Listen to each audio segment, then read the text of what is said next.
fucking bucket. He's a free agent. It'll be interesting to see if he re-signs. He can score. He is an above-average defender as well, but I just don't think the Knicks will bring him back because he's asking for a multi-year deal. I don't know what that means to him. Is it a 2-year deal? Is it a 3-year deal? Is it a 4-year deal? If you ask me, I would actually stray away from him, to be honest with you. I'd rather give the kids a chance because I think... Like who? I don't know, because I kind of like Damian Dotson a lot. I like his shot. Yeah, but they don't play the same position, do they? I know, but he can play different positions also. Beasley's more of a forward, and Dotson's more like he can play multiple positions except center and point guard. And there's one thing we also got to consider, which, is part of the offseason, being the draft. So, I mean, the draft is a big point because that's most likely, or at least we hope that the Knicks will fill one of the positions that they really need to be filled. And I'll be doing my mock draft on Thursday, and we'll go over it on Friday. Right, and because of that will kind of course, we don't know the answer to it, but in speculation, we'd have to see, what the Knicks are going to need the most, depending on who they're going after in the draft. I'm telling you right now, they need to draft as if Porzingis is not on this team. And I agree, and I don't think the Knicks will get better until Porzingis is like not 100%. But not the best player on the team. Wow. I think he's capable of there are a lot of Knicks fans that are low on Porzingis. No, I love him. I like him a lot. I just don't think that the Knicks are going to beat to the next level until he has somebody on his side that can kind of at least be like his right-hand man. So like a Kevin Love to his LeBron James? Yes, he needs some sort of I don't know. Or a Steph Curry to his Kevin Durant? And also somebody that he can relate with on a personable level. Yes. Okay, that's fair. You know what? That's very fair. See, now, I was kind of fuzzy on the way you said that because I thought you were kind of giving up on him.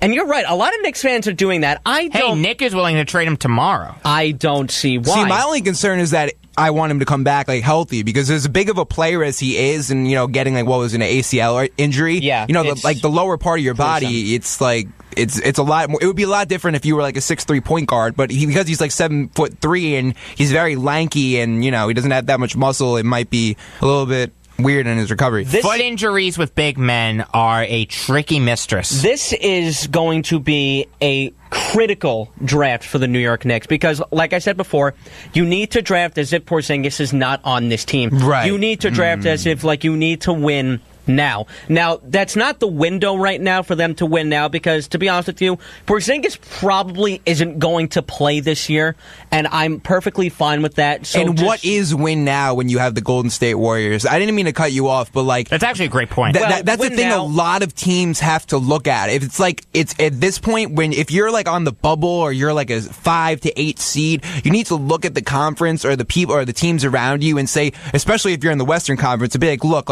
is it even worth it to put these guys here and maybe sign this guy who's a little iffy to really make a team that's competitive? But see, the point that you just brought up is the problem with the NBA. With a team like the Warriors, with 3 of the top 15 players in the NBA and 4 of the top 20, maybe 25, there's really no motivation for a team to go the route of the youth movement or go the route of even trying to contend now.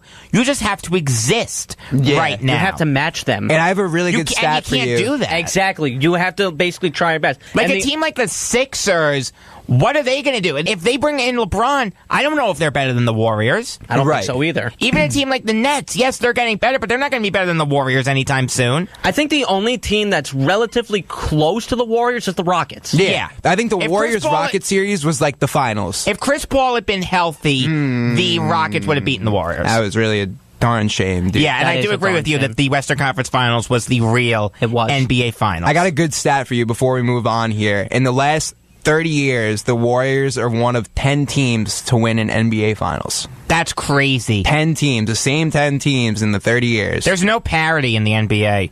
Not anymore. So, no, there really never has been. It's been dominated by super teams, except the 70s. 70s was kind of out there. Would you say the 90s was mainly a super team also? Oh, sure. Bulls and Rockets. There, done. Moving south across the Manhattan Bridge, do you guys mind if I say what the Nets should do this offseason? Take it away, buddy. Okay, I kind of hit on this last week. I'll put a finer point on it. I'm going to assume that the Fareed trade isn't going to happen for the purposes of this exercise. So, I do think at 29 they're going to pick Mo Wagner. Absolutely love this kid. I've seen his stock slipping a little bit to like 40 or even high 30s, but I love this kid. I have a first-round grade on him. I would take him in a heartbeat. I would also bring back Jahlil Okafor. I want to see what he could do. Bring him back on a one-year deal, veterans minimum. If he wants any more than that, I'll find someone else. I'll even give Mozgov a chance. I've got him signed long-term. Might as well see what he could do. I mean, I'm not moving that contract anytime soon. I do like Okafor. He showed enough in his limited time for me to want to give him a chance. And I am counting on Jeremy Lin to be my backup point guard. I do think he's recovered from his injury, and I am expecting him to play meaningful minutes. And it's funny, when Russell and Dinwiddie played together last year, they were horrible together. They stunk. They couldn't play together. That's going to be a real key for Atkinson to see if those guys can play together. And if not, Spencer Dinwiddie becomes a very attractive trade candidate. Do you think they would entertain that to try and trade Dinwiddie? Not now.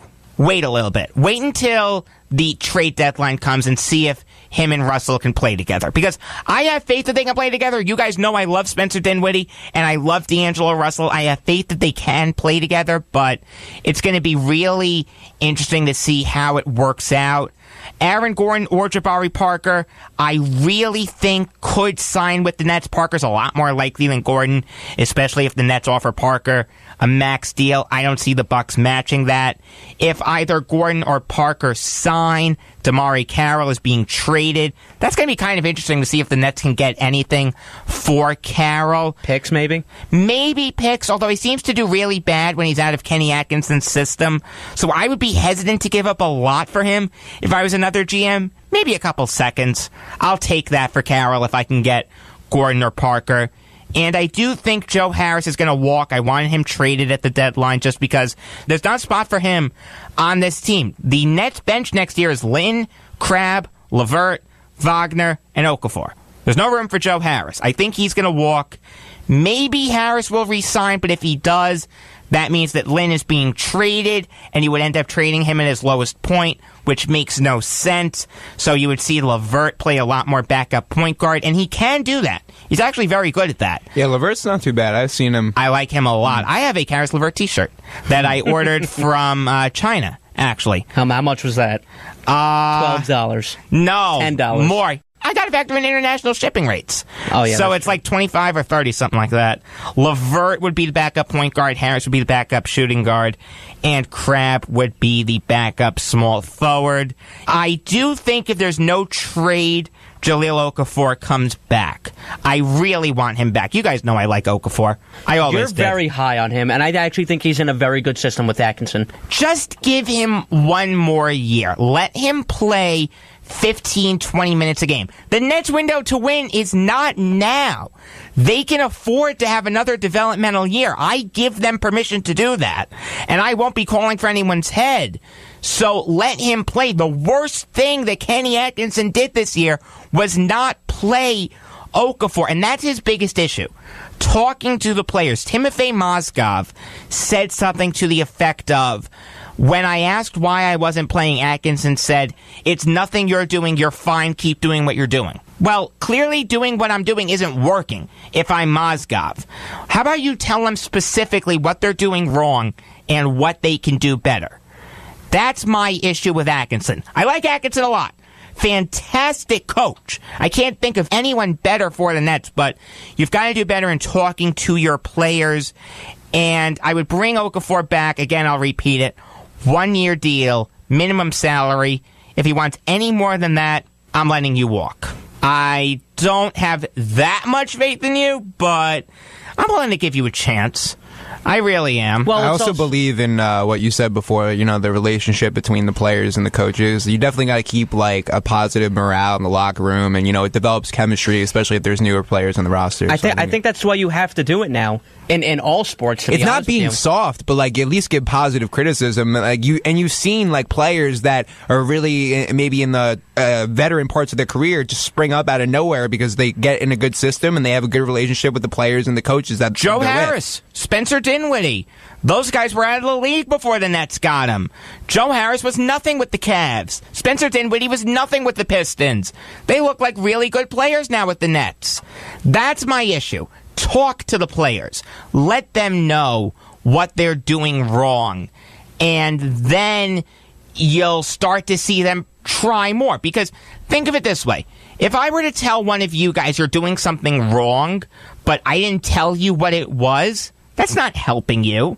I have to tell you exactly what it is you're doing wrong so you can fix it. Yeah, if anything, if you just tell me I'm doing something wrong, and I'm speaking on terms of what you just said, if you're telling me I'm doing something wrong but not telling me what it is, in fact, it's going to eat at me more because I'm going to be fishing and kind of like digging for whatever it is I was doing. Bingo. And I'll never know. Yeah, exactly. That's my biggest issue with Atkinson.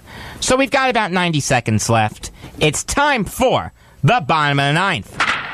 Eric, we'll start with you. So this one actually goes out to the New York Knicks. Now, the NBA draft is basically upon us. I have no idea what route they're going to go, but I will tell you this. They do not need a point guard right now. Trae Young is an excellent talent, and I think he'll fit well in the league. Just the Knicks don't need him. If anyone is going to turn this franchise around, it is going to be Scott Perry and Dave Fisdale. I have all the faith in them. Just pick the right guy. I agree. I would not touch Trae Young if I was the Knicks, but I do like him. Joe? Mine goes out to Daniel Murphy, who's returning tonight against the Yankees and the Nationals, which is a very patriotic series, I guess you could say. And I'm hoping that the Yankees come out with this one on top. But let's not forget Daniel Murphy, in the 2015 World Series. And then Mets let him walk. And the Mets let him walk and went to the Nationals. Unbelievable. How did we get There's here? a bird loose. That's why. And he did a flip. So, John McKenzie passed away on Friday night at the age of 80. The guy was a two-time Stanley Cup winner and would be remembered a lot more fondly if he didn't spend the last years of his career in the WHA. Was a very good player and will be missed. All right. Looks like we're about out of time here on Beyond the Game. For Eric Fischetti and Joe Ardita, I am Jacob Volk saying, shout out to you, Ted Koppel.